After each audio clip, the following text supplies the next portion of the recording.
Good evening and welcome to the Sleepy Coffee Shop. I'm Aeson Knight, and of course, I'm with my co hostess of the mostest, Cubby of all, Techie Joe. Hello. Hey, Hello, Miss Brenda. Brenda. How are you?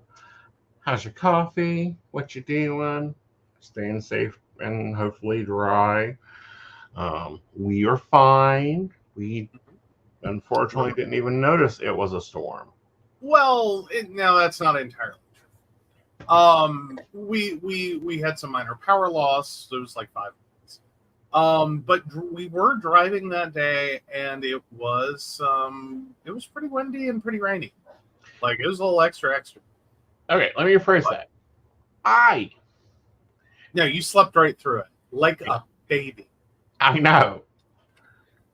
Like you noticed nothing. Right. I was like, there is a storm. There was a storm. Where was there a storm? Here. Yeah. So yeah, Rolling Stone gives us Hurricane Helena totally ravaged swaths of the southeast. So Hurricane Helena ravaged parts of the southeastern United States over the weekend. The Category 4 storm has killed more than 100 people, leveled entire towns, and destroyed critical infrastructure. Nowhere has the devastation been more pronounced than in the Carolinas, where mudslides and widespread flooding have created apocalyptic scenes and left emergency responders scrambling to provide aid. Helena's 500-mile path of destruction includes Florida, South Carolina, North Carolina, Georgia, Virginia, and Tennessee. In North Carolina, 37 fatalities have been reported and hundreds remain missing. Buncombe County, the seat of Asheville, has become the national epicenter of the disaster. Asheville and surrounding towns in western North Carolina have lost power and cellular communications and have been cut off from the rest of the state as the storm washed away entire roads. The city's central water system was severely damaged, cutting off residents from basic life-sustaining resources as Helena dissipated. Quote, many people are cut off because roads are impassable. They don't have power or communications. Please know that we are sending resources and coordinating closely with local governments, first responders, state and federal partners, and volunteer organizations to help those impacted by this tragic storm, North Carolina Governor Roy Cooper said on Sunday. On Saturday, President Joe Biden approved major disaster declarations in Florida and North Carolina, as well as emergency declarations in Florida, North Carolina, Tennessee, South Carolina, Georgia, Virginia, and Alabama. According to the White House, more than 3,300 personnel from across the federal workforce are deployed and supporting Hurricane Helena response efforts across the impacted states. This includes a widespread response from the Federal Emergency Management Agency, FEMA. The destruction of major roadways surrounding the Asheville area, as well as days of flooding, presented challenges to first responders. Relief supplies have been airlifted into the area, and relief agencies are working to restore communications across the southeast. We are working hard to get as many supplies in there. Water, obviously, is a big thing, Governor Cooper told Spectrum News over the weekend. The problem is everything is flooded. It is very difficult for them to see exactly what the problems are. The priority now is saving lives, Cooper added, because given the lack of communications, there may be people who are still in trouble. All right, I think we can stop there. It's just kind of more, beat the pinata. Well, it is, but what I'm finding interesting is a lot of people are yapping that the president hasn't visited this candidate hasn't visited, that candidate hasn't visited, and someone made a really good point. I think it's kind of the Waffle House scale is, can your president or potentially elected officials visit your disaster area? No, then it's bad. Well, not only that, but it takes resources away. He can do a lot in the air. He can do a lot on a helicopter. But which do you want? Do you want your president showing up at every natural disaster, posing for a picture, smiling, nodding, shaking your hands, all that? Or do you want him signing checks and telling people, what do you need? Get it there, move the military, act like the commander-in-chief he is. Yeah.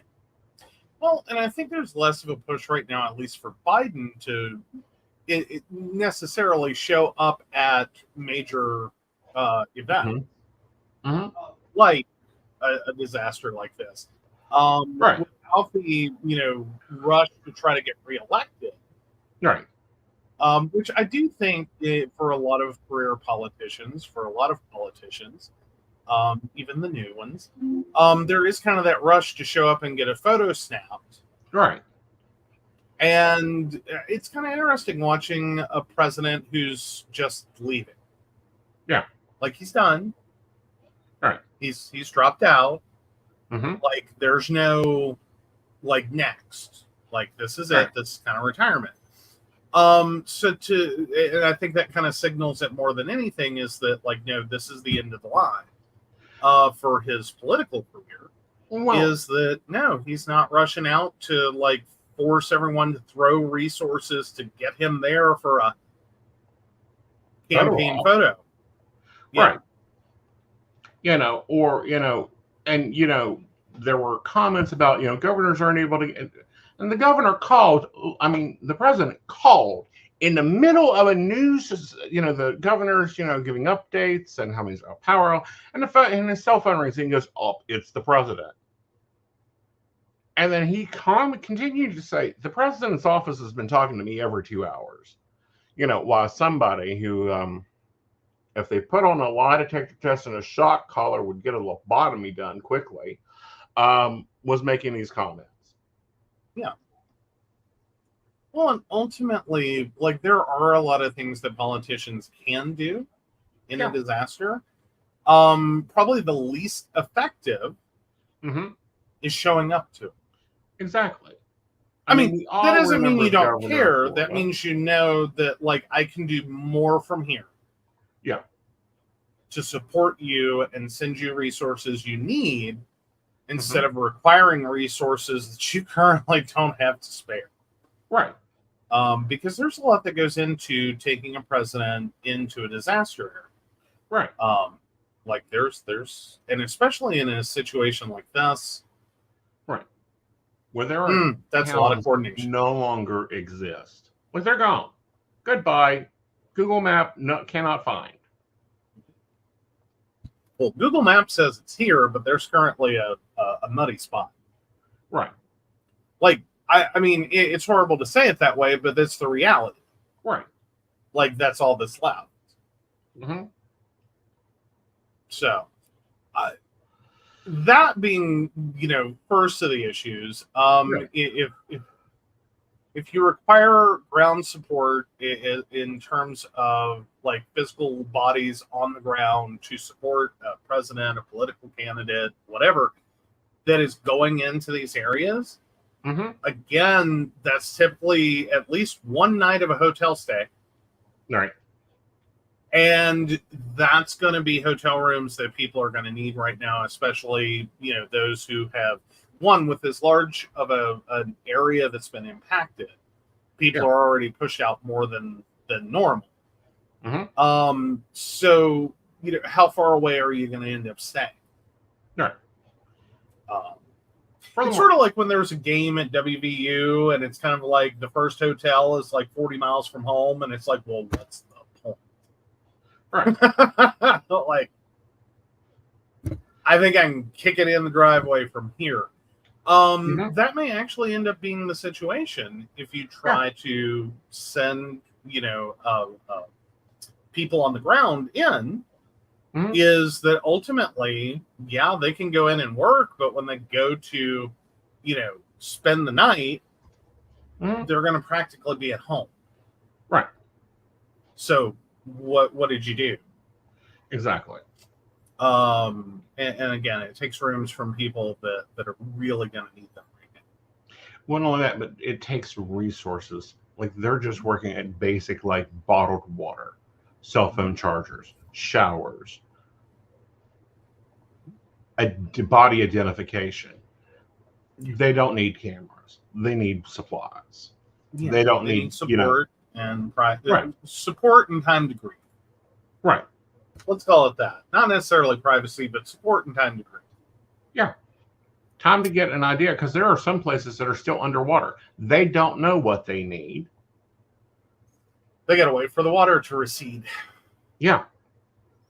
Then we'll know if there's even anything worth saving, or if we're just going to need a backhoe to push it into a dumpster. Right. And I mean, again, I recognize how horrible that is to say, but that is the unfortunate effect of what is, I believe, being called a millennial storm. Mm-hmm. Like it's a once in a millennia event. Mm-hmm. And we've got 5 more coming. Yeah. Now, a friend of mine who I don't think was affected or heavily affected, not in any way that they've talked about, but was talking about being out in public. Mm-hmm. And like the table next to them, people started talking about, well, kind of this, like, they're so stupid, why didn't they leave? And it's like, one, there was a switch in the storm track, Right. that moved the storm. And quite frankly, no one had time. Right. And the other part, and then other companies were telling their employees, do not evacuate. There's a chicken processing plant. They're looking for bodies now. Oh, no. There's a plastic processing plant. They're looking for bodies. Well, and it is the unfortunate realities of living in storm-prone areas. Mm-hmm. Sort of like living in an earthquake-prone area, wildfire-prone area, hurricane-prone area. Any of these major events, snow-prone area. There's a lot of times that what's forecasted doesn't really come to fruition. Right. And if we evacuated every time they told us it was going to be really bad, there wouldn't be anything open. Right. So there is kind of this understanding that, like, you know, it's not always that bad. Right. Like they tell us a lot of times it's going to be really bad. Right. And then it's like, it missed us. It went a little to the south. It went a little to the east. Right. You know, it did something different. Right. And if you had closed the business, if you had planned for everyone to be off, etc., it really wasn't going to do anything. Right. But at the same time, you can pause a plastic factory. Yes. Now, I think that is the more important part, is trying to understand at what point you do call a break. Like, what's our make-break point?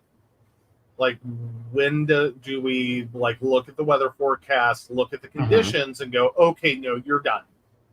Right. Pack them up, move them out. We have an evacuation plan in place. Let everyone move to positions. Like, we've rented out school buses. We are in motion. See, I think that the moment a state of emergency is called, every factory should be forced by the government to shut down or face fines. Like this, we have seen this with the plastic factory. We've seen this with the chicken plant. We have seen this with the candle factory when the tornado came through and wiped it off the map. These employers are not putting employees first.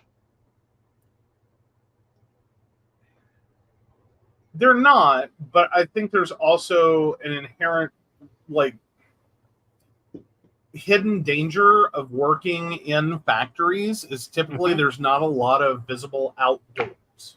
Right. Like, you might step outside for a cigarette. You might have, you know, a break room or something that overlooks a parking lot or whatever. But as for, like, the majority of your time there, you're staring at 4 internal walls. There are no windows. And until it gets really bad, and especially like meat processing, that is so loud. Like, there's so much running equipment, for meat processing that it's got to be really on top of you before you're standing in the middle of that building going, "What is it raining?" You know, what's going on? Or the power goes out, or, you know, and then you have multiple businesses that have, you know, redundancies for them. So, no, I think it does get really difficult to try to make an executive decision that you put upon your management. And I don't think any of the the businesses necessarily intend to cause harm. Right. They just don't expect harm to be caused. Like the storm isn't going to hit. The storm's going to miss us. They always say this. It's really like we're just going to waste time. Yeah, but the manager on duty instructed people to move their cars away from the rising water, but would not let them leave. Your factory is being flooded. You're having to move your vehicles, but you don't want your lines to go down. Right. Well, and there are occasionally, again, businesses, depending upon where you're located, they may routinely get some high water. Again, it may have been a moment where it didn't seem like it was that far out of the ordinary. Like, okay, well, yeah, it's a storm. Right. Or, okay, it's kind of a bad storm. We had some flooding. But then quickly progressed past that into, oh, no, this is serious. Right. This isn't just some, move your car and like, yeah, it's going to be windy. It's, oh no, we're in trouble. We're in a lot of trouble. Right. We don't have a plan for this. So, yeah. And sometimes they do have a plan. Like that's the thing with disaster preparedness, though, is the plan ultimately comes into play after a catastrophic event has occurred. Right. It's not really built for the catastrophic event occurring, like present tense or before the disastrous event occurs. No. It's not built for that. It's built for how does the company continue after this horrible disaster has occurred? Right. So I hope, even though most of these are refugees and immigrants, that the task force sues the hell out of this company. I would hope so. Again, assuming that they're even new. Right. Like that's the sad part sometimes. Especially if you're talking North Carolina, South Carolina, and meat packaging, I have a suspicion I know the company. And quite frankly, from kind of a third-party perspective, and a few layers of abstraction, I won't say there was an intent to cause harm. But if you think that they have ever cared about their employees, they do not. Right. Like they've been absolute. Like there's one company in particular I'm thinking of, and if it is that one, they literally don't care. Right.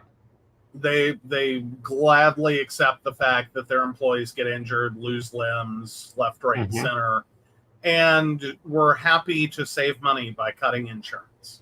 Right. For employees. Right. And bankrupting a local hospital.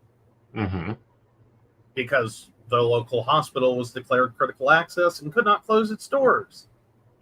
Meanwhile, 70% of their patients all work for the same place and no longer have health care. Right. It was yeah. It's insane. I'm sitting here watching this and I am hoping that our politicians are watching this and we start seeing some federal labor laws put into place to be stopping this, because these people are lost lives for no reason right now, and it's ridiculous. Well, and it has a lot to do with the fact that you can be an expert in a lot of things, but unless you're, an expert on storms or you're an expert on natural disasters, trying to gauge based on, well, I watch the news like everyone else, doesn't really cut it. So having the ability, because that happened, the god-awful Snowmageddon that went through the Carolinas. That was 2004. I remember because when I got hired in 2005, it was still being talked about. Because, or maybe it was early '05. Either which way, I missed it. I wasn't employed yet. I was a college student. But coworkers were talking about the fact that like the company didn't close. No. You know, that yeah, it's supposed to be a bad snowstorm. Get over it. You know, figure out a way to work. It's your responsibility. Yada yada yada. Toe the corporate line. Right. And then by the time they realized there was a problem and started, you know, okay, everyone out. You know, good luck. Everyone got trapped on I-40. Right. You couldn't move. Right.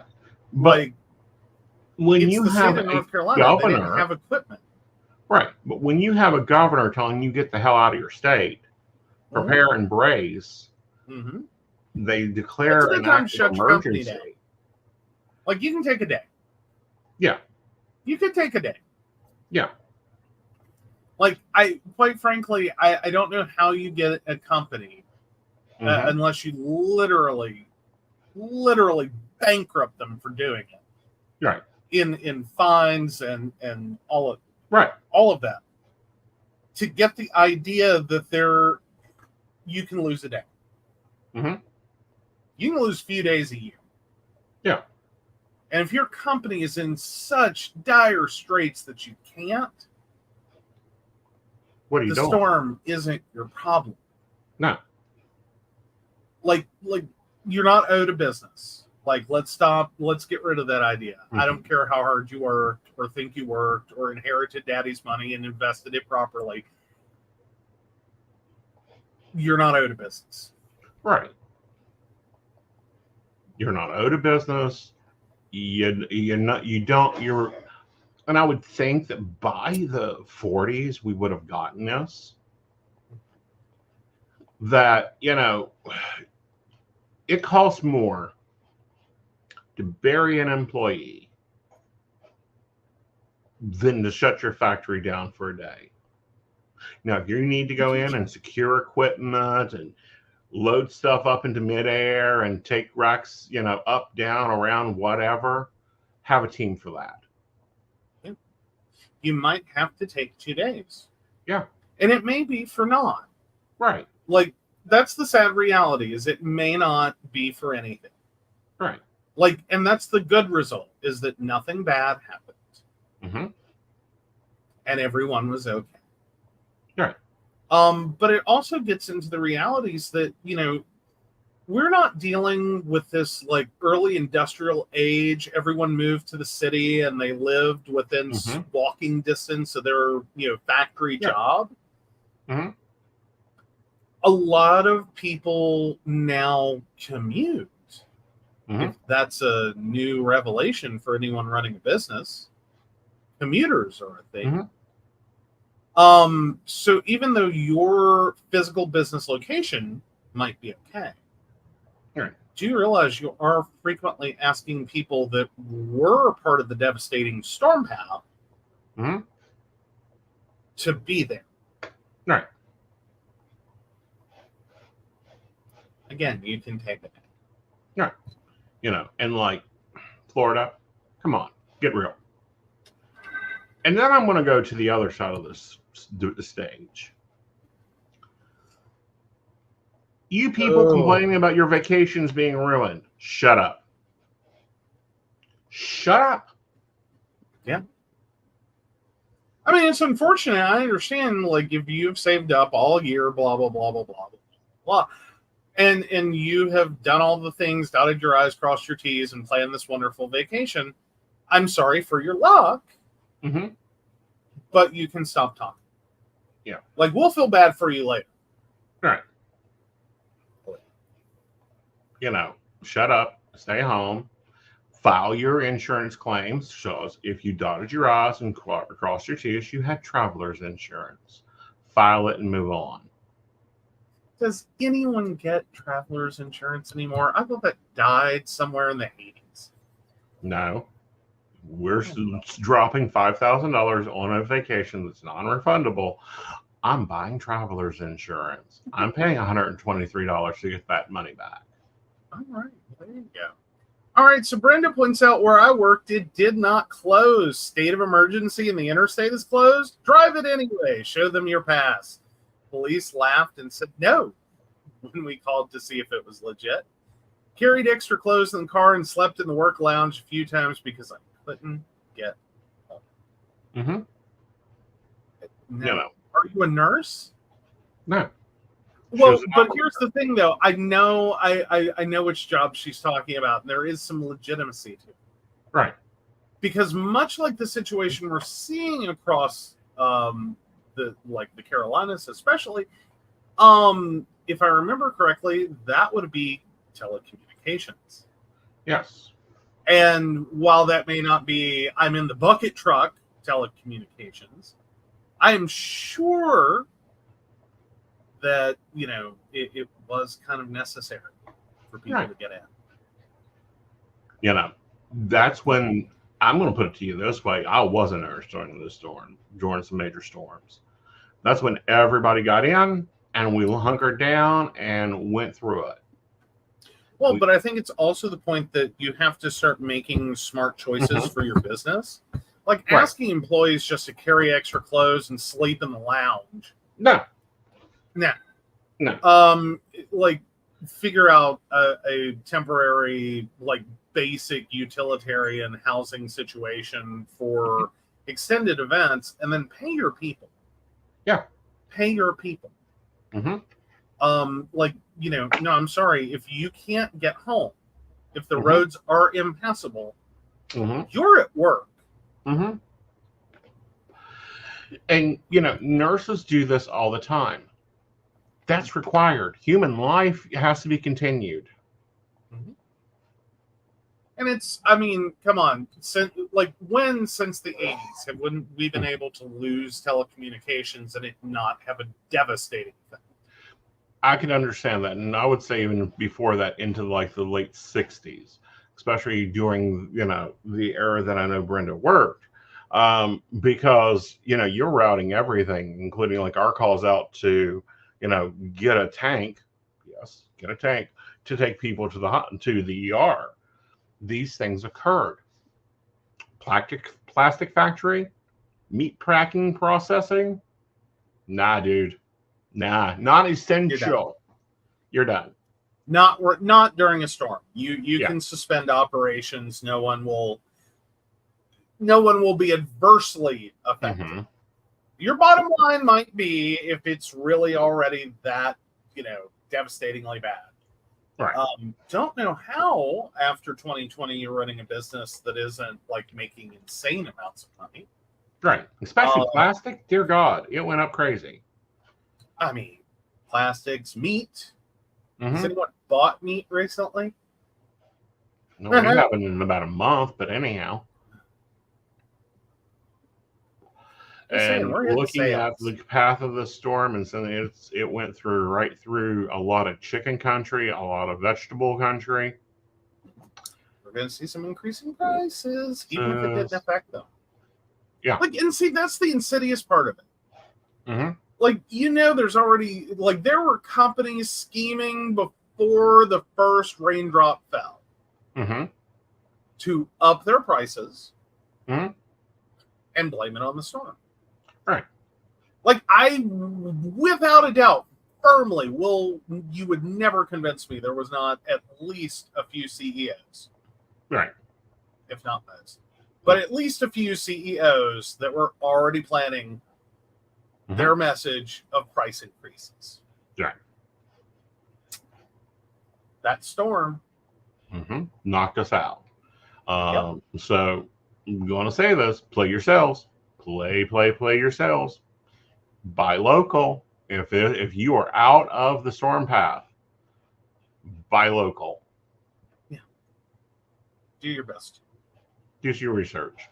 All right. So, we were talking about presidents. We have a former president that hit 100. Yes. And I will say, I saw the headline and I just saw the two words and I was like, oh, please not now. Right. But no. So WVVA brings us a century of history. Jimmy Carter turns 100. So yeah, in a lifetime filled with military, political, economic, and social milestones, Hmm. perhaps the most unprecedented chapter was written Tuesday when Georgia's favorite son turned 100 years old. On Tuesday, James Earl Carter Jr. marked his centennial birthday at his home in Plains, Georgia. The nation's 39th president officially became America's oldest living ex-president on March 21st, 2019, surpassing George H.W. Bush, who died in November 2018 at 94 years old, 94 years and 171 days old. Before the elder Bush, previous record holders were Gerald Ford, Ronald Reagan, Herbert Hoover, and John Adams. No other ex-president in history has lived to be 100 years old. Carter, Bill Clinton, George W. Bush, Barack Obama, and Donald Trump are the nation's only living ex-presidents. On February 18th, 2023, the Carter Center, which the former president founded in Atlanta after his one term in the White House, announced Carter had, quote, decided to spend his remaining time at home with his family and receive hospice care instead of additional medical intervention. That announcement sent the nation's media rushing to Plains to wait for news of his death, but since then, Carter has marked his 100th birthday along with mourning the death of his beloved Rosalind Carter, his partner of more than 77 years, after she was diagnosed with dementia. Carter's last public appearance was at Rosalind Carter's funeral. The Carters made history as the nation's longest married presidential couple. The couple's last public appearance was at the annual Plains Peanut Festival. Replicas of the Declaration of Independence, U.S. Constitution, Bill of Rights, and Civil Rights Amendments are going on permanent display in Sumter County in celebration of Carter's birthday. The foundational documents, collectively known as the Charters of Freedom, will be installed at the Jimmy Carter National Historical Park, located on Main Street across from the historic downtown business district in Plains. This will be the first setting to be placed in the state of Georgia. The Charters of Freedom setting is being dedicated at 4:30 p.m. Tuesday. Jimmy Carter himself, a former Georgia state senator and Democratic gubernatorial candidate, told August Democratic National Convention his Pulitzer Prize winning grandfather can't wait to cast his vote for Kamala Harris in November. Carter's centennial birthday celebration got underway 2 weeks ago when dozens of entertainers and political and social leaders held a concert at the Fox Theater in Atlanta. The benefit concert, whose ticket sales funded international programs of the Carter Center, brought together artists that crossed generations and genres that trace back to his 1976 campaign. This past weekend, Jimmy Carter Presidential Library and Museum in Atlanta hosted a JC 100 Film Festival. The library said it showed some of Carter's favorite list of films that were shown at the White House during his administration. As Georgia governor, Carter started the state's film office after the success of Deliverance, one of the first films made in the Peach State, released in 1972 and based on writer James Dickey's debut novel of the same name. It starred Burt Reynolds, Ned Beatty, Ronnie Cox, and John Voight, and was filmed in northeast Georgia communities of Clayton and Rabun counties. It became a huge commercial success. Carter was born October 1st, 1924 in Plains, Georgia, a small farming town located about 150 miles south of downtown Atlanta. He grew up in the nearby community of Archery. Carter attended Georgia Southwestern College and the Georgia Institute of Technology before heading to the U.S. Naval Academy, where he graduated with a bachelor's degree in 1946. While serving in the Navy, he became a submariner and rose to the rank of lieutenant. On July 7, 1946, Carter married Rosalind Smith. 7 years later, he resigned from the Navy and returned to Georgia. Carter was an active member of the community and eventually entered the political world in 1962 when he was elected to the Georgia Senate. 4 years later, he had run for governor but lost in a primary to the eventual winner, Lester Maddox. Carter would try again 4 years later and this time would cruise to an easy victory over a Republican House suit. He was sworn in as Georgia's 76th governor on January 12, 1971. Exactly 3 years to the date of his inauguration in the governor's mansion, Carter announced his candidacy for president of the United States. He would go on to win the Democratic nomination in 1976 and was elected on November 2nd, narrowly defeating incumbent Republican Gerald Ford.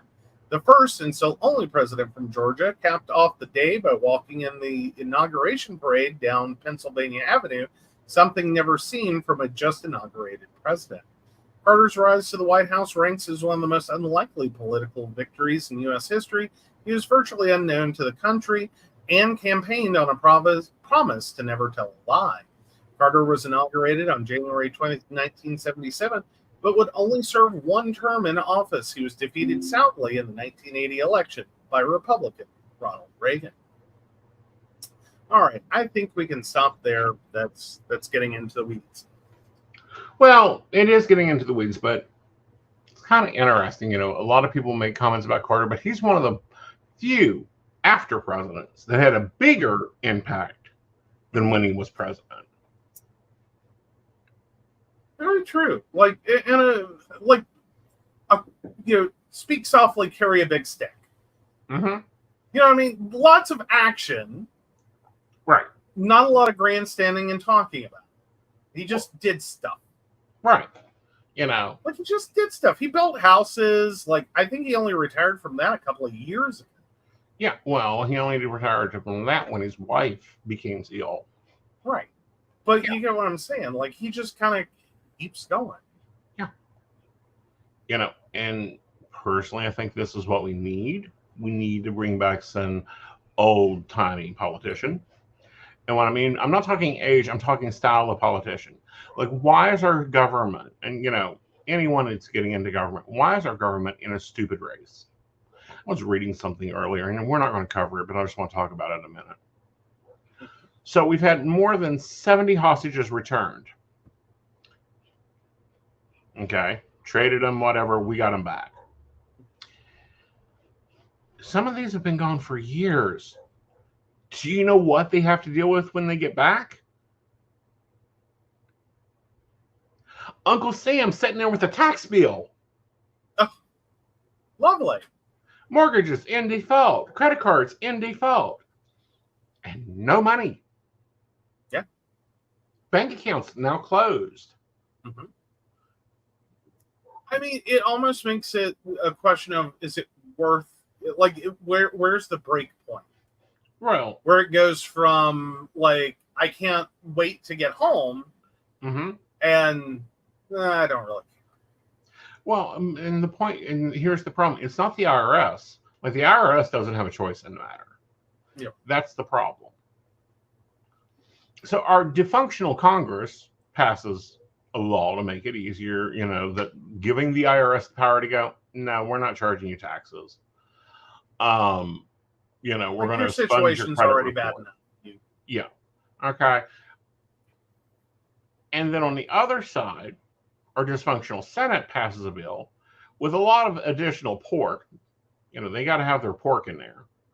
They can't get the bill together to get it over to the president to sign. And he can't forgive the taxes. This is the level of dysfunction we are at in this country. We have heroes that were recovered and traded for and whatever to get them back. And we can't, they're going through basically imprisonment again in the U.S. through debt and charges and interest rates and, all of it. Huh? As if what happened to you wasn't traumatizing. All right. Let's deal with the paperwork. Right. And let's deal with the criminal prosecution of you for taxes that you couldn't pay because you weren't even in the country. And not by, you didn't choose to abscond to another country. No. Just to avoid taxes, unfortunate things happened while you were, out of the country. All right. That's so ridiculous. I mean, you would think there would be a loophole that somewhere after, I don't know, the first, second, third time it happened, someone would be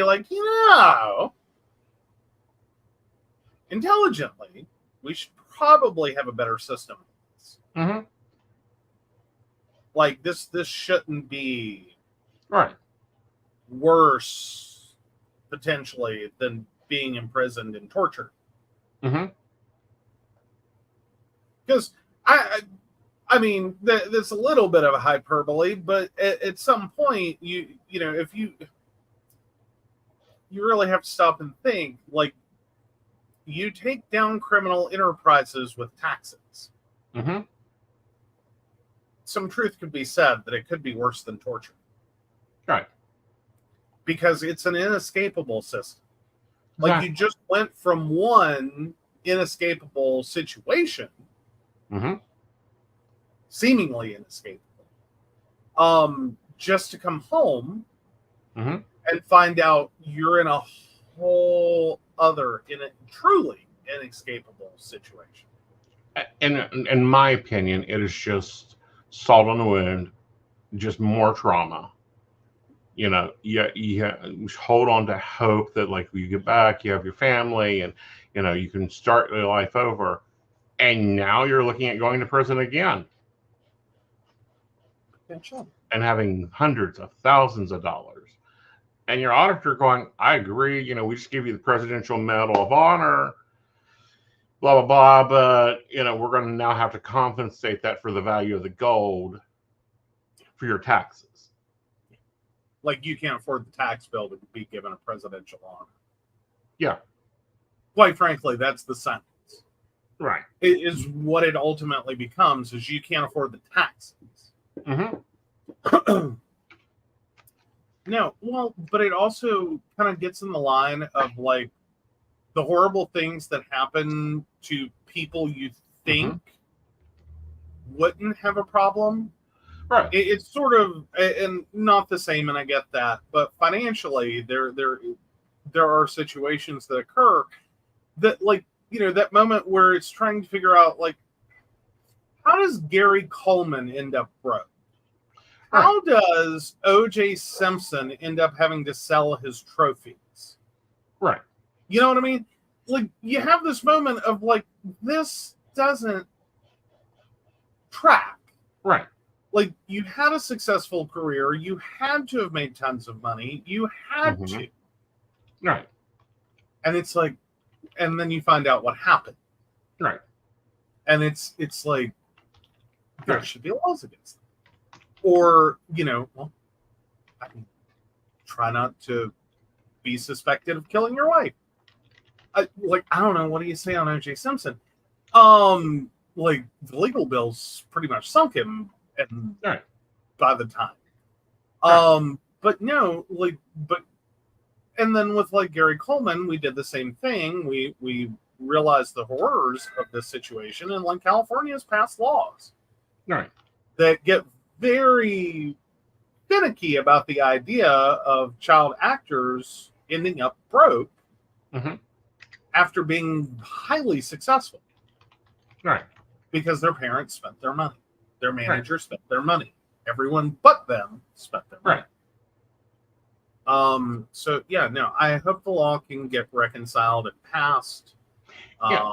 Perhaps by stepping back and going, what is this really about? Well, it's not making enough movement in the election. It's not making enough movement in the news beats. It's not a hot topic issue that, you know, we can see bullshitters go off. Well, no, it should be. And you would almost think it would be. You would almost think it would be. But the reality is that, like, there's a double speak to our political landscape anymore. And like, as much as people want to scream about stolen valor and you know, the importance of military service, and we love our veterans, and they don't. They like the moral high ground, but they don't actually care about veterans. They don't actually care about military service. They don't actually care. They just like the moral high ground it gives them to say that they do. So again, this is one of those, like, it should, on paper, if you have roughly half the country and, you know, every political candidate having to talk about it, And you would think it would be a great selling point for a candidate Mm-hmm. in this context. Right. But the reality is, it doesn't matter. Yeah. Well, like the Rezaian, Reezaian.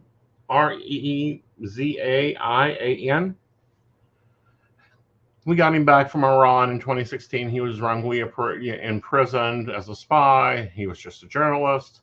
His welcome home was the IRS with a more than $6,000 tax bill for 1 year with daily interest and penalties occurring. Yeah.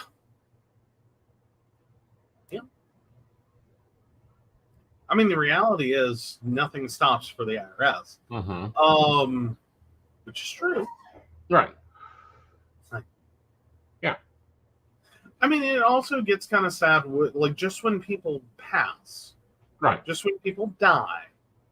The ins and outs mm-hmm. of, like, you know, your taxes don't die with you.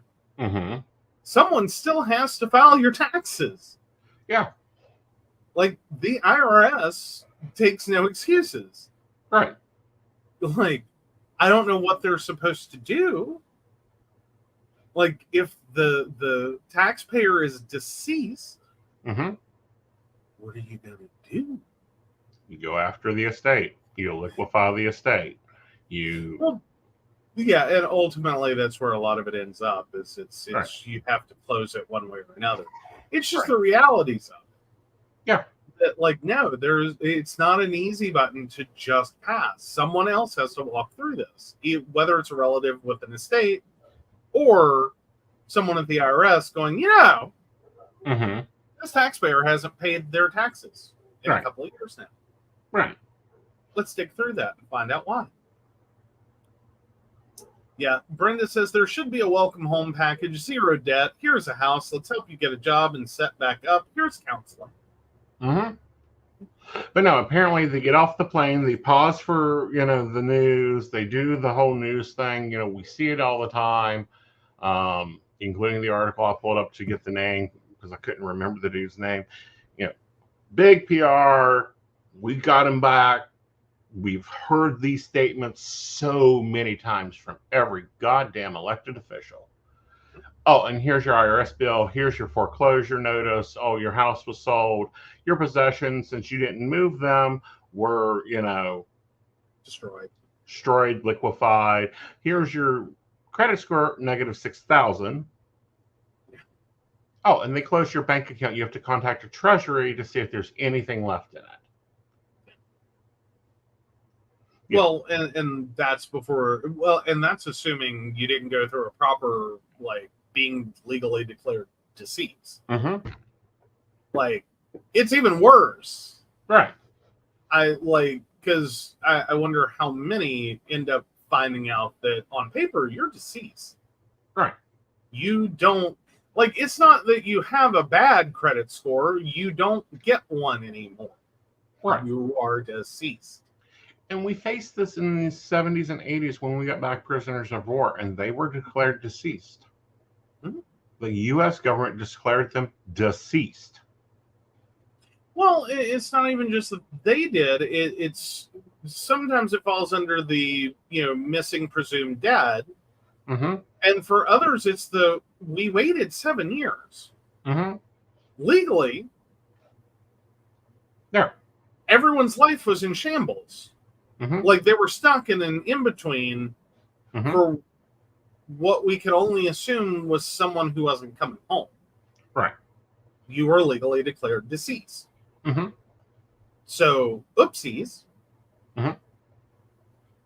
But 7 years is a long time. Mm-hmm. Like, it does become problematic for people who are married mm-hmm. to someone who has gone missing. Right. At some point, you have to figure out, how do I move forward? Alrighty. So let's talk about this solar eclipse that is occurring on the 2nd. Yes. So from the Times of India, solar eclipse on October 2nd, 2024. Its impact on all zodiac signs. So, yeah, the solar eclipse on October 2nd, 2024 will have varying impacts on all zodiac signs. It will affect aspects such as relationships, daily routines, creative pursuits, and emotional balance. Specific advice includes practicing spiritual activities, Mhm. expressing true feelings, and embracing creativity and organizing life better. Though it won't be visible in India, its effects will be significant. No. So, as we all know, that the solar eclipse or Surya Grahan, I know I butchered that, is Sagorama. going to occur on October 2nd, 2024. This will be a time changing event for almost all the people, but overall, it won't create any negative effects, so people can spend this solar eclipse in an easy way. This time, the solar eclipse will not be visible in India, but it will be visible in other countries. So going through the signs, the connection, so for Aries, the connection sector of your chart will be illuminated by the solar eclipse on October 2nd, drawing attention to the relationships that are still beneficial to you, as well as those that you wish to end. You'll be ready to let go of the people and circumstances that aren't allowing you to advance and change. Taurus, the moon eclipse is a good time to improve your daily schedule and add some structure to your life. However, the solar eclipse advises you to pursue spiritual activities like yoga or meditation. You have to look within to see what pursuit costs you in order to find what truly resonates with you. Gemini, embrace your talents and explore your creative side during the solar eclipse by stepping outside of your comfort zone. But be warned, there can be arguments with pals during the solar eclipse. You could find it difficult to win their acceptance because of jealousy, or they might think you're not showing them the love and care they deserve. Move forward with empathy.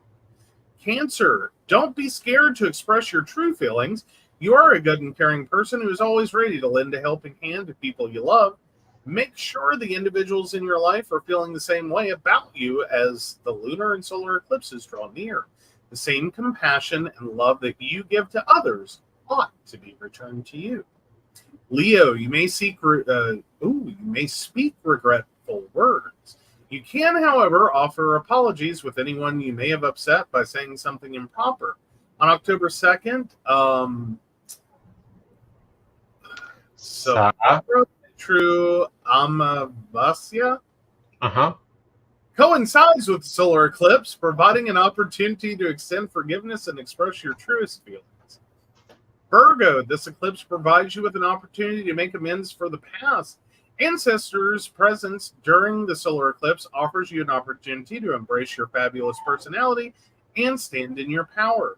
Their presence during the solar eclipse will allow you a moment to heal your heart and past scars.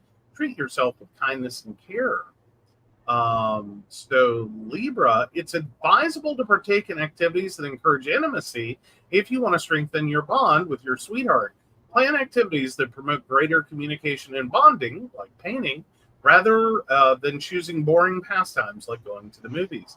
Think about engaging in fun activities that will improve your connection and leave enduring memories.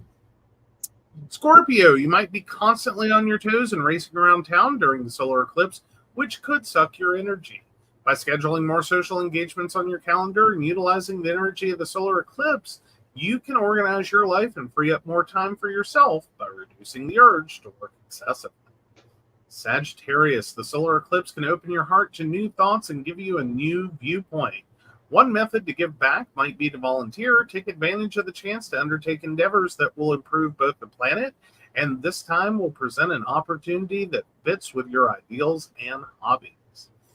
Capricorn, you may be able to establish a balance between your family life and your academic life with the help of the forthcoming eclipse. This suggests you might need to give your family greater priority and put off pursuing extracurricular activities. Don't be too hard on yourself if you can't give it your all. You're trying your hardest to please everyone. Aquarius, being a smooth talker and choosing your words wisely are key to resolving conflicts with friends and family. Spend some time hearing what they have to say, then consider your response before answering. Reaction or impulsivity should be avoided as this can make things worse. Instead, make an effort to have a calm, firm conversation in order to get a decision that benefits everyone. Pisces, make sure you are only with reliable pals who will always support you during the solar eclipse. You'll feel comfortable and secure knowing that you have a strong squad by the time of the solar eclipse, and you'll be prepared to face any challenge. It will give you the confidence to take on the world, to know that you have a support system of trustworthy friends to lean on in difficult times. Yes.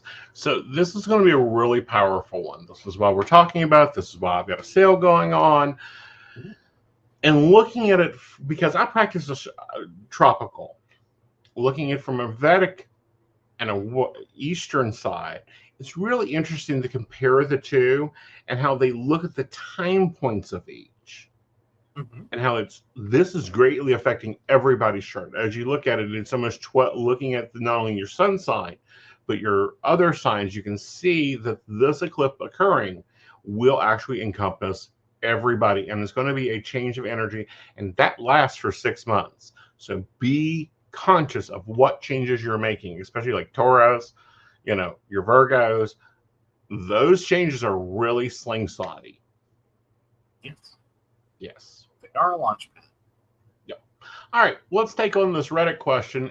This is not a Reddit, it's a topic. This isn't a Reddit segment, but it is a question on Reddit that became an article for the show. Yes. There you go. So, all right, from our psychic, can spirit guides, ancestors, guardian angels see you in your most embarrassing and private moments? I haven't made contact with any of my spirit guides, guardian angels, ancestors. I'm not sure if they are grouped in the same category. I'm new to these things. But I did go to a couple psychics recently to receive readings. I've been having a lot of weird occurrences happening lately. Someone gently caressing my head and face to sleep due to an overwhelming amount of pain keeping me awake. I'm healed from that now. My name being called and now accidentally slipping in the shower. It hasn't been my greatest week. I'm fine though, no injuries, just sore. I was alone at home and I heard someone say, you've always been really clumsy, in a light voice. Not only am I embarrassed at the possibility of my spirit guides, guardian angels, ancestors seeing me naked, but that they possibly saw me slip in the shower because I was too distracted by the music I was listening to. Yes, they do. Even more so, they don't care. Yeah. Like, when you build a relationship. Exactly, Brenda. Brenda's like, I'm assuming they don't care the same way we do. I mean, I doubt they are peeping Toms. I would think, honestly, like, I would probably be a peeping Tom. I'm just saying. They don't care about our corporeal bodies. If I come back, and I have nothing else to do. Yeah, I'm probably gonna go perv out. I'm just saying, I'll be a little bit of a perv. I'll be a peeping Tom. Okay, but no. I'm bored, and I have millennia. Oh, like you're going to have jobs to do, and bored with it, I'm sure, but you'll need to be assigned to a psychic. I'll put in the request through the guides, but anyhow, you won't get bored. You'll have too many trips running back for files, but anyhow, like I have rules. I don't like spirits in my bedroom. David stays out of the bedroom. Brenda says only Joe. They're more worried about our actions, choices, etc. I don't think I would be. Yeah, I'd be like, nah, let it burn. Like, no, you'll figure it out. See, but at the same time, it's like your head's also on the chopping block. Yeah, I'm just gonna be like, you gave it free will. No, you don't get that option. It'll be like, no, you were scheduled to make sure that he got through this mission, and it was a failure. Oh well. Yeah. Try again. 444 times later. But no, yes, they see us in our life. They see every moment of our life. They give a damn shit about it unless we're like attempting to leave our body. They get a little annoyed when we want to get out of our car. Yeah, so it would be a horrible spirit guide. Yeah. I would basically be the spirit guide equivalent of a cat on a mantle with like tchotchkes. Right. Stop. Mm-hmm. Oops. It's a really nice mantle you have going on here. It'd be a shame if someone knocked everything off of it. Mm-hmm. But yeah. I thought this was common knowledge. Angels give a damn. They're not going to go around, like, if you have an angel guide, they show up when they get called.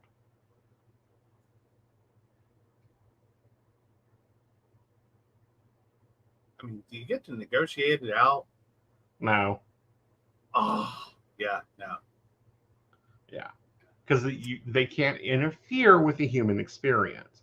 Guys can go, what the fuck are you doing? You're dating him again? We've uncovered this. He sucks. He doesn't even have a good chart. What the hell? I'm just saying, if you can choose to ignore me,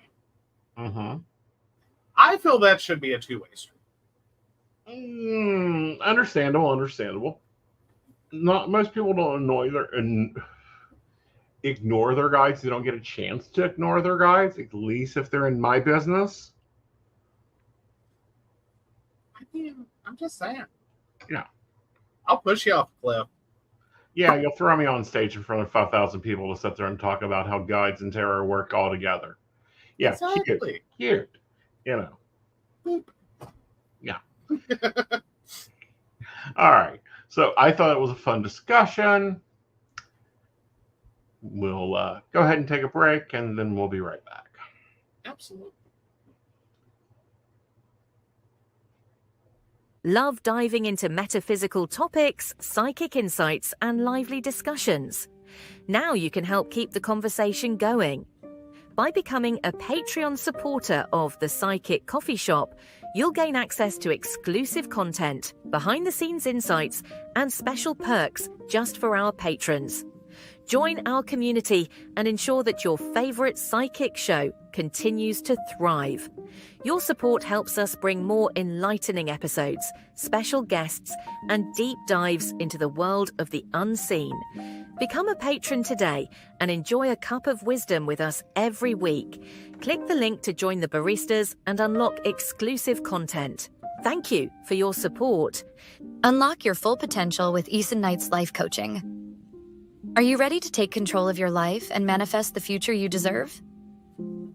Aeson Knight, a seasoned life coach and master psychic, is here to guide you on a transformative journey. Whether you're navigating personal challenges, career transitions, or seeking spiritual growth, Aeson's life coaching services offer tailored guidance to help you achieve your goals. With Aeson by your side, you'll discover the tools to overcome obstacles, embrace your true self, and create a life filled with purpose and fulfillment. His unique blend of spiritual insight and practical coaching empowers you to turn your dreams into reality. Ready to make a change? Book your session today and start your journey to a more empowered, balanced, and joyful life with Aeson Knight. Click the link to schedule your first session and step into your power. Are you ready for an electrifying podcast experience that keeps you coming back for more? Join Aeson Knight every week as he takes you on a journey through captivating shows, each exploring unique and fascinating topics. And here's the best part. By subscribing, you'll never miss an episode where you can get your burning questions answered live on air, absolutely free. Whether it's relationship advice, career guidance, or mystical insights, Aeson's podcasts have got you covered. When you subscribe, you become part of a vibrant community, engaging directly with Aeson as he shares his wisdom and leaves you feeling empowered and enlightened.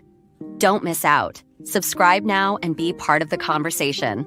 What you'll get by subscribing: Monday 5 p.m. Metaphysics. Today, soulful conversations with Aeson Knight and Firefly, exploring the essence of metaphysics in today's world. Tuesday 8 p.m. The Psychic Coffee Shop. Dive into current events with a psychic twist, featuring special guests and thought-provoking discussions. Friday 9 p.m. The Mountain Bears Podcast. Lively discussions from a gayish, techie-ish, bearish perspective with Aeson and Joe. Sunday 5 p.m. Psychic That Plans. Get a weekly tarot energy overview and time management tips from Aeson Knight. Click here to subscribe now and never miss an episode. By subscribing, you're not just tuning in, you're joining a community of curious minds and ensuring you're always in the loop with Aeson's insightful and interactive shows. Don't wait. Hit that subscribe button and get ready for an amazing podcast journey. Ready for an enchanting journey of self-discovery? Join Lord Aeson Knight in our Wicca courses. Unveil the secrets of Wicca. Explore deity relationships, rituals, and more. As a third-degree high priest, Aeson Knight guides you toward empowerment and enlightenment. Enroll today and take your first step into the magical circle. Click the link to begin your journey. Psychic Saturday. Get 50% off with Aeson Knight every third Saturday of the month. Don't miss out. Book now. All right, welcome back. All right, let's find out if you're an asshole. All right. Am I the asshole for attending my ex's wedding? I don't know if I'm in the wrong or I'm being gaslit. I, 36 female, attended my ex, 37 male, wedding this weekend, and I apparently failed a test. My ex, Adam, and I dated in high school from the time we were 15 to 18, when we amicably split up to go to college in different states. Since college, we've kept in Facebook familiar contact where we wish each other happy birthday or congratulate each other on big milestones, but have had no other contact in the 20 or so years since then. About a year ago, I saw his engagement post on his Facebook and congratulated him. A few months ago, he Facebook messaged me asking how I was doing and said he wanted to have a bit of a high school get-together at his wedding since he was holding it in our hometown. He was inviting most of our mutual friend circle, and he'd love for me to attend too. I hadn't seen most of these friends in over a decade, and I thought the idea sounded fun, so I accepted the invitation. The wedding was this past weekend, and it was incredibly normal. I attended with my husband. He got to meet all of my high school friends and their partners, and we had a great time.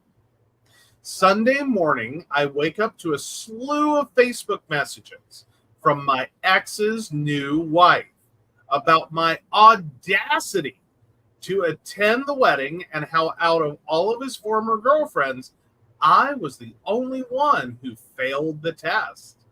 She said that clearly you shouldn't attend an ex's wedding unless you're still hung up on them, and how I must be planning to steal her new husband away. I was shocked, but also apologized if I had been unwelcome, and how I must have misunderstood, as my reason for attending was to see old friends. She immediately responded and again said that no sane woman with good intentions would ever think that it was okay to attend their ex's wedding. I again apologized if I was unwelcome and hoped my presence hadn't detracted from her day. I then messaged my ex and apologized if I had misunderstood and hoped I hadn't caused any issues.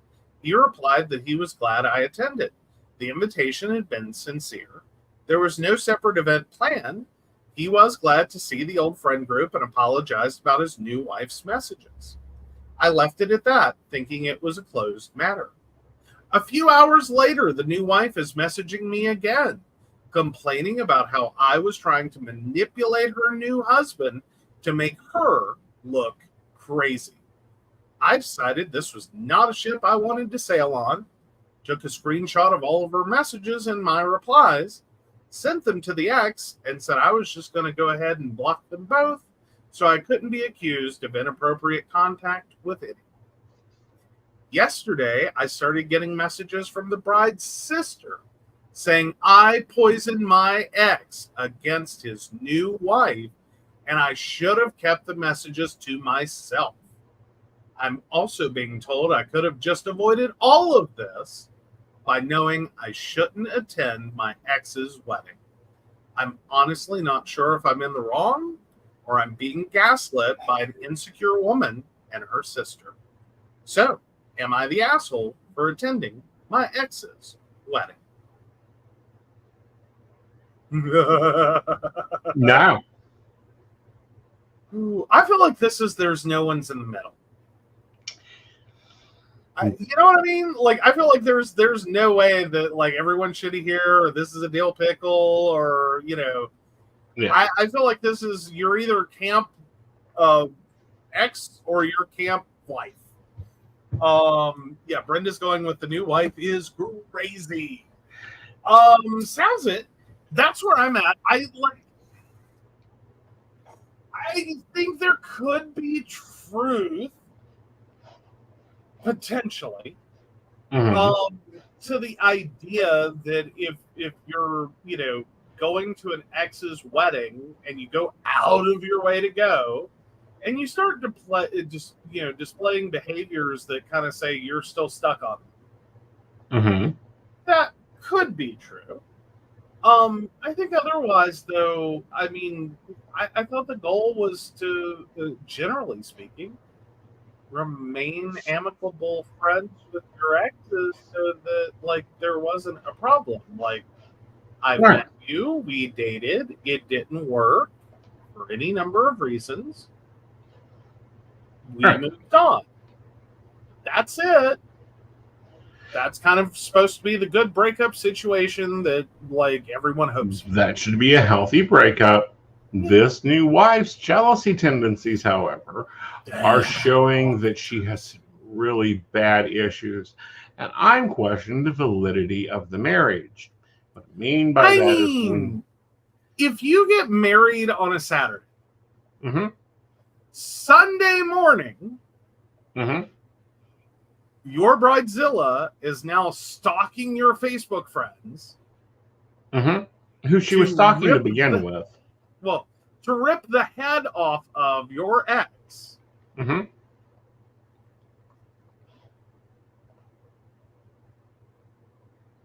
Really? That's your priority the day after your wedding?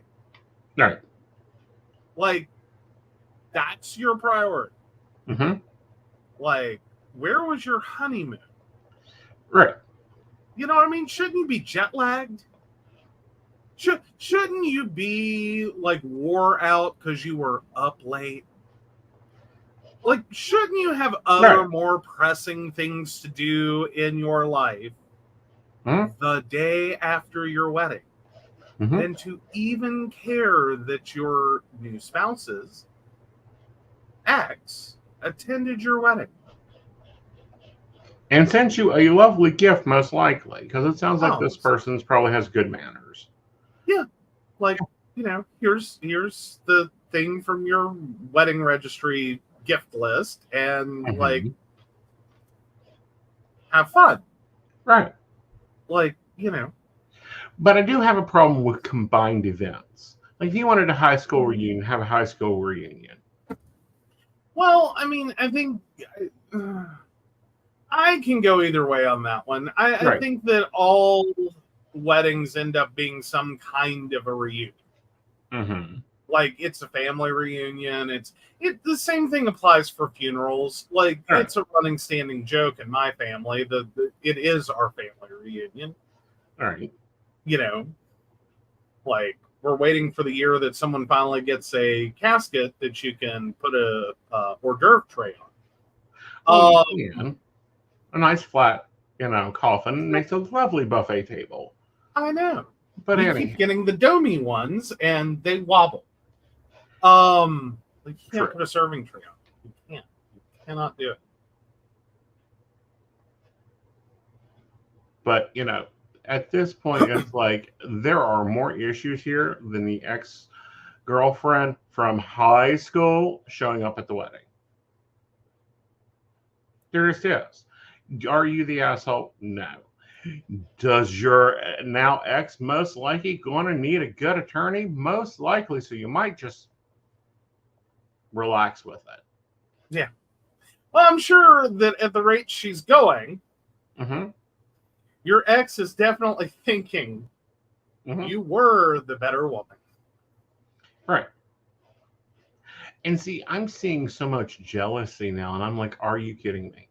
You are not even dating this person yet, and you have jealousy issues, honey, don't get in this relationship. Like, I think that in the intervening, 17 years, 19 years, 18 years, somewhere in there. Like, if you were still hung up on him, Right. or vice versa. Pretty sure something could have happened before. Mm-hmm. Right. You know what I mean? Right. Like, do you not trust your new husband? Right. Like, don't get me wrong. I think there's guys out there that totally use their wedding Right. to settle scores or to get cold feet and decide to have an affair. Right. I don't think that's the husband you got. Right. You know what I mean? Like, he seems pretty even. Right. Like, hey, I can kill two birds with one stone. Cool. Right. A lot of people were already going to, be available. Mm-hmm. We can kind of also make it a high school reunion of sorts. Right. I mean, it seems logical to me. It seems logical to me. It also seems unfathomable that you would still be after someone in your high school years. Just saying. You should have at least scored them by then. Yeah. So let's pop the poll up. Have fun with it. There you go. Your choices are yes, you're an asshole for going to your ex's wedding. No, you're not the asshole. Everyone is shitty here. Or damn, you're a deal pickle. Get the vinegar. All right. So let's actually move over to relationship advice. Yes. An interesting choice here. My 25 female ex-boyfriend, 27 male, left me for my best friend, 25 female, and now they want me to be part of their wedding party. Any advice? 3 years ago, Josh, my boyfriend of about a year and a half, broke up with me because he had feelings for Anna, my best friend. We hung out a lot, and they said that they eventually developed feelings for one another. They admitted that Josh had been cheating on me. They made a fool out of me. They made me think that everyone was okay, that everything was okay, when it was really not. If they admitted it at that time, I would have tried to be understanding and tried to support them, but they chose to lie. So I cut them both off. I focused on school and found a job with a good income. Josh and Anna tried to reach out to me at first, telling me they still wanted to be friends, but I blocked them. Now I am living in the town next to our hometown. I got a wonderful job opportunity, so I moved, but I liked that I was still close enough to visit my parents and other relatives. About a month ago, I heard about their wedding from a common friend. It didn't really bother me anymore, so I just went on with my life. A week ago, I received a message from Anna telling me that she and Josh were getting married and that they would like me to be part of the wedding party. I replied, "Congratulations, no thank you." I had no feelings for Josh anymore, and I'm even seeing someone else, but I don't want to celebrate the wedding of two people who betrayed me. They were insistent. Josh also messaged me via a different number. Some of my friends also tried to convince me to come to the wedding. I firmly said no. Even my mom called me asking if I was going, and when I said no, she sounded disappointed, but she didn't push it. This is all just quite weird to me. Why would you want your ex-girlfriend, ex-best friend, the girl you cheated on, to be part of your wedding party? The day before yesterday, Anna's parents called me telling me that they missed me and really hope I could go to the wedding. I firmly said that I would not be going. Her mom berated me, saying that I should let bygones be bygones and that I should be happy for her daughter. I asked her if I cheated with Anna's boyfriend and then invited her to the wedding. Would she convince Anna to go? She had no answer to this, and I hung up. This is quite getting out of hand because I'm receiving more than 20 to 30 calls and texts a day from their friends and family about this wedding. Any advice on how to handle this? Also, any insights on why they want me to go to their wedding? I don't think it's normal that they are very insistent. Edit. Hi, thank you so much for all the advice. I didn't think this would get so much attention, I just wanted to clarify a few things that I read about in the comments, though I'm very sorry that I have not yet read all of them. First of all, my mom is not going to the wedding, but I think she wants to go. That's why she was asking me if I was going. I'm going to talk to her after work. Anna messaged me with a different number. I don't know how she got my number. Also, my hometown is a small town, and most of our friends did know that I was cheated on. That's why this seems so weird to me. I did block the people who were very insistent, including the new numbers of Anna, Josh, and Anna's mom. Also, I keep blocking the people that text me about the wedding, but new numbers just keep popping up, which makes it more weird that people are actually making an effort to get new numbers just so I would attend an ex's wedding. I'm going to talk to a close friend who still lives in my hometown. She hates Anna for what she did to me, and she may know what's going on. That's all for now. Thank you so much for all the advice in the comments and messages. This is insanity at the top level. Top What? level. Yeah. Like, now I'm just sitting here with this whole situation going, what? Mm-hmm. Like, first of all, if you're going to cheat on someone with their best friend, I really think at the point in which you do that, you really have to make amends with the idea that, one, this is going to go badly. Two, when it goes badly, it's kind of your fault. Like, Kinda? clearly your fault. Okay. And, you know, you don't get to make demands. No. Like, no, you don't get to make demands. Right. Like, it's bad enough to be in a relationship and have someone cheat on you and betray your trust, and that's bad enough. To then involve someone's best friend in that, Mm-hmm. meaning that now not only have you been cheated on, but the person who is usually first on the list of being your most trusted confidant is a co-conspirator. Or a complete conspirator. Well, but you get what I'm saying. Right. Like, that's a 1-2 combo. You done. Yeah. Like, you wait till you get busted. Because you will. Because you will. And then you're done. Mm-hmm. Like, you don't get to make demands. You don't get to expect to just be friends. You don't get, like, you nothing you have done earns you that right. I don't care what you do afterwards. Mm-hmm. Like, it is appropriate and more than fair that, especially in this situation, they're allowed to walk away and slam that door shut and be like, oh no, salted earth. Well, and I would highly, and I'm going to sound very vengeful, it's more than slam the door shut. It is build a brick wall incessantly. Yeah, I'm with Brenda. What is wrong with the people that she knows? It's, yeah, like, yeah. That's the part that seems the wildest. Like, right. I can kind of get, like, mother of the bride, father of the bride, siblings of the bride, you know, parents of the groom, siblings of the groom, maybe some besties. But beyond that, like, this should not be crazy. It should be maybe a few conversations that are kind of like, well, don't know if you knew, but here's what happened. And no, I don't owe them anything. Right. And the bigger side of this, or the bigger part of this for me, is you got your mother to call your best friend. Your ex-best friend. Right.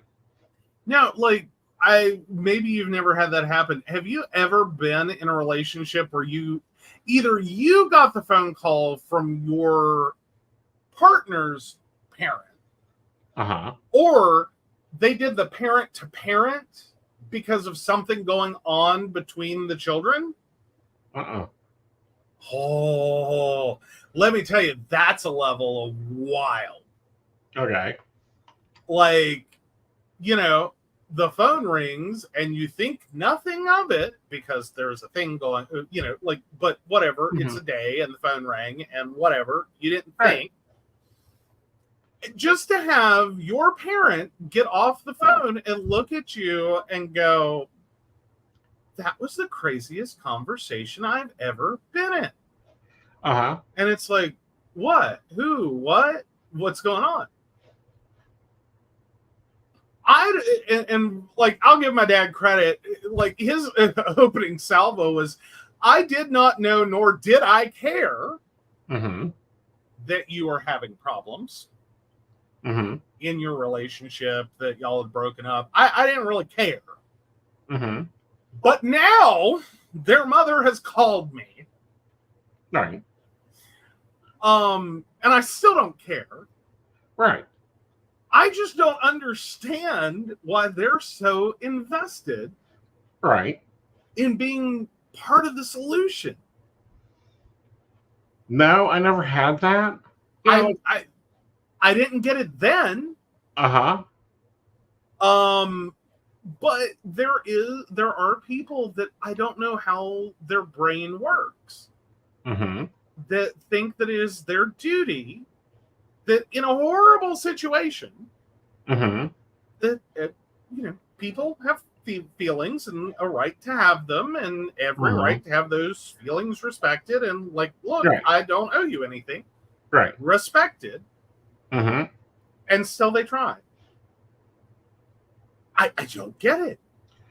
Weird. Sorry.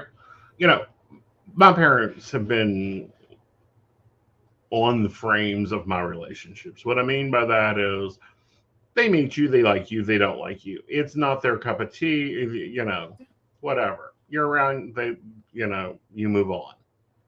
Whatever. There might be a slight conversation of, they've moved. Yeah.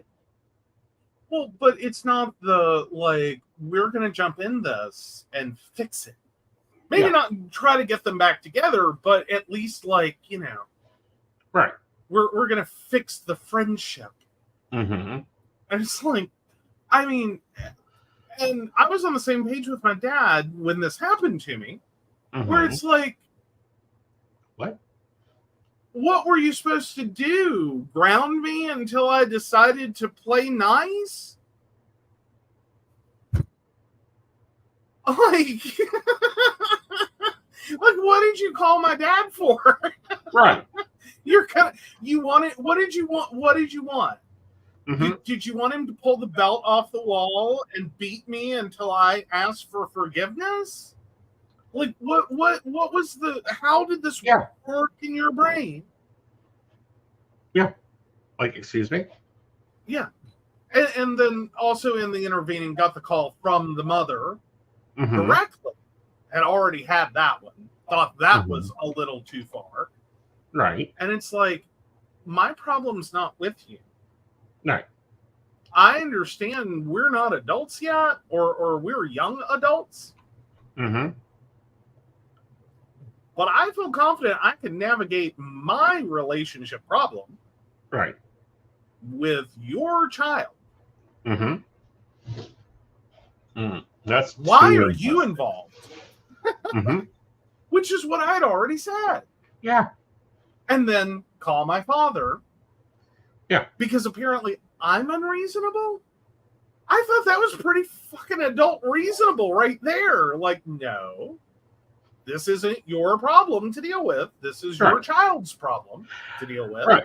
Well, and I do not want to talk to them. Right. Well, also, I get confused with the people that are still friends with their ex's parents. That one I actually understand more. Okay.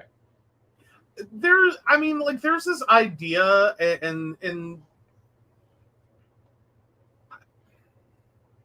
it does get a little dicey at times, but there are times when it's like, sometimes the best thing you get out of a relationship are the in-laws. Right. The brother-in-law, the sister-in-law, the mother-in-law, the father-in-law, the stepfather-in-law, the stepmother-in-law. Like, that's the best thing out of the relationship. I can understand. Okay. Yeah. See, I'm not that. I don't do that. it's like, I'm not super close friends with my ex. No. Goodbye. I never got that. Just never did. I've been on the other side of that one. Okay. I have run into the situation Uh-huh. where the in-law took it harder Uh-huh. than even the two of us breaking up. Like, the in-law took it worse Uh-huh.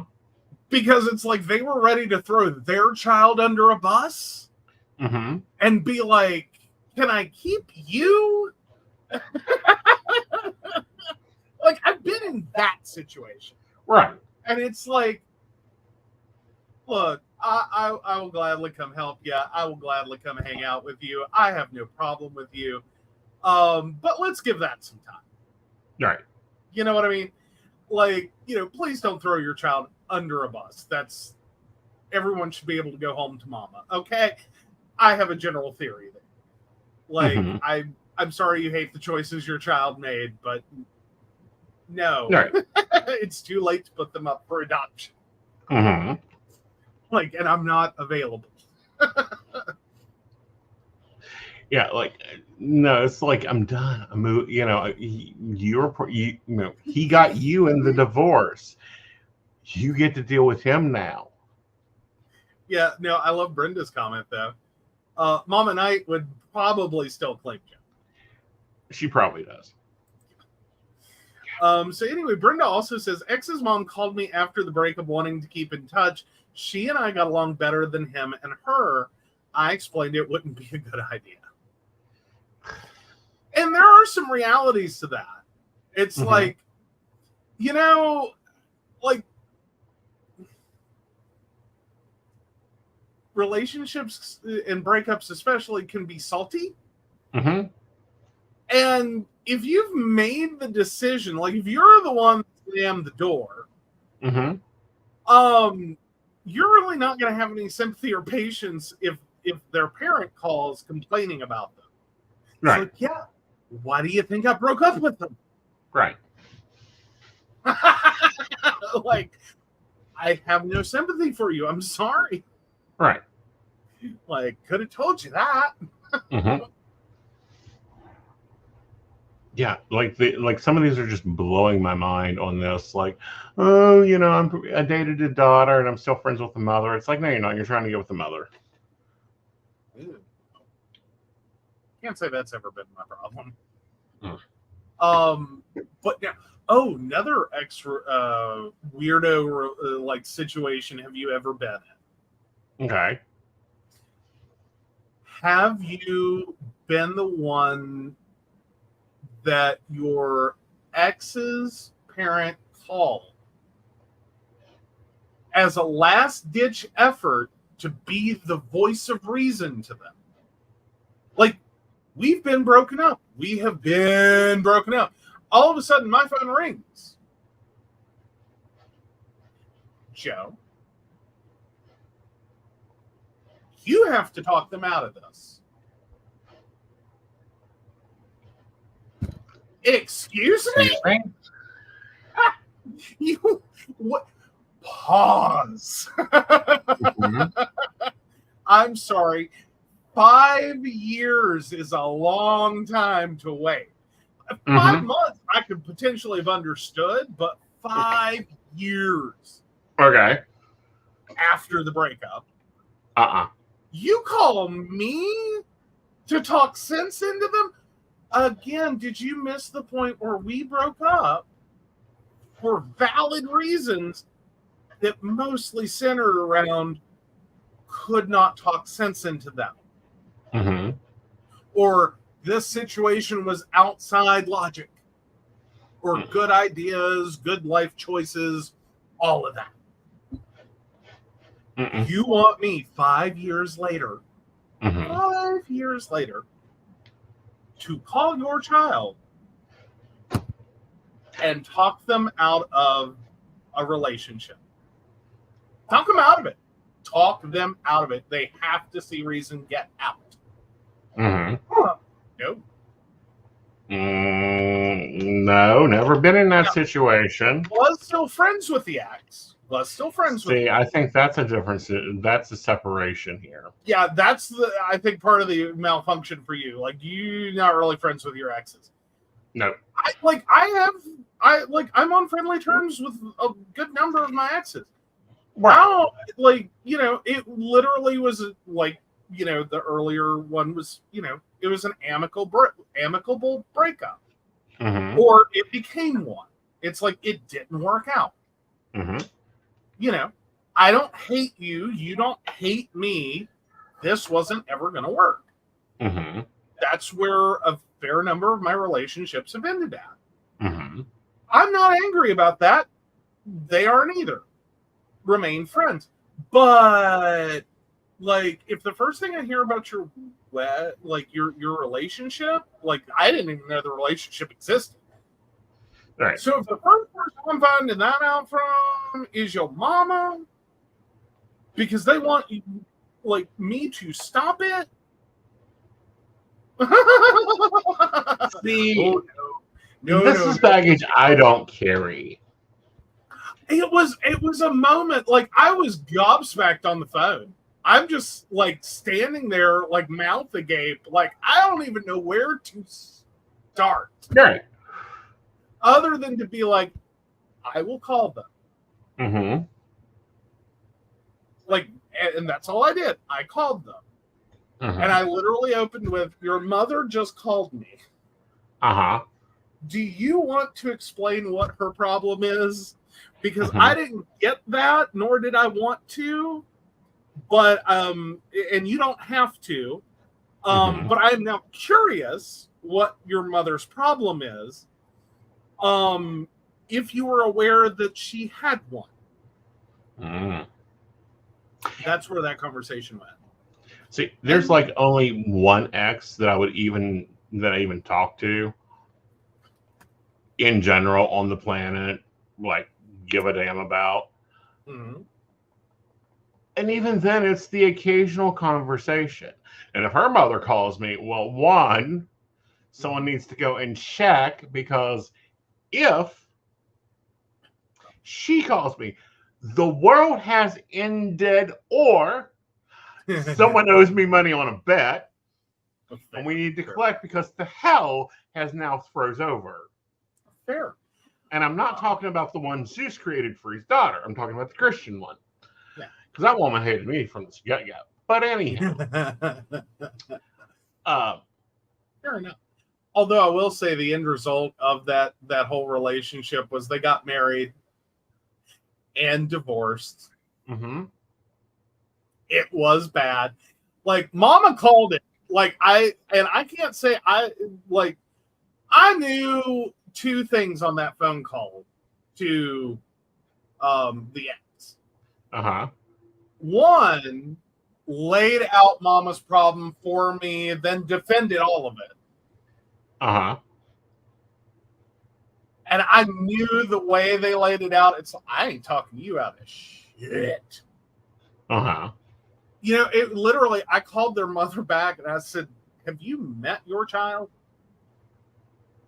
Like, have you, in 20-some years, met this person?